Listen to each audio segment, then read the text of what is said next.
हे पार्थ, तू देखता है कि पाप करने वाला व्यक्ति संसार में फल फूल रहा है। तू देखता है कि अधर्मी धनवान बनता है, नाम पाता है, मान सम्मान का भोग करता है। परंतु यह जो तू देख रहा है वह केवल माया है जो सत्य को छिपा लेती है। हे पार्थ, जो व्यक्ति अधर्म करता है वह बाहर से कितना भी चमकता हुआ दिखे, भीतर से वह भय, भ्रम और चिंता से घिरा होता है। वह अपने कर्मों के परिणाम से सदा डरता है। उसे लगता है कि वह सब कुछ पा रहा है, पर उसकी आत्मा को तृप्ति नहीं मिलती। बाहर का वैभव आत्मा की शांति नहीं ला सकता। सच्ची सफलता भीतर की शांति में है।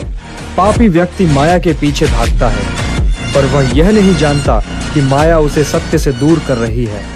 माया अधर्मी को छलावा देती है और अंत में वही माया उसे पतन की ओर ले जाती है। हे पार्थ, पाप का फल निश्चित है।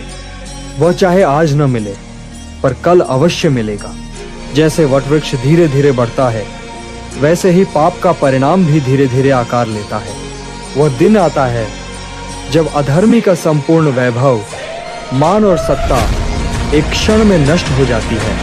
धर्म अटल है, अधर्म क्षणिक। काल सभी का लेखा जोखा रखता है।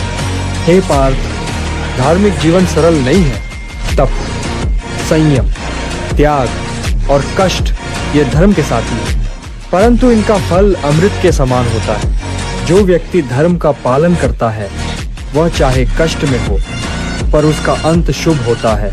धर्म का मार्ग धीमा है पर मोक्ष उसी से प्राप्त होता है। हे पार्थ, अधर्मी को भोग यानी खाने, पहनने और ऐश्वर्य का सुख मिलता है, पर धर्मी को योग यानी आत्मा, ब्रह्म और शांति का सुख मिलता है। भोग एक समय के बाद रोग बन जाता है, पर योग अमरता की ओर ले जाता है।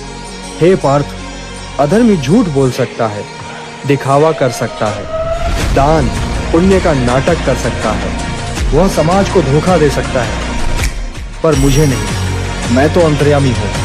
मैं हृदय की गति जानता हूँ। जब समय आएगा तो पापों का लेखा जोखा सामने आएगा।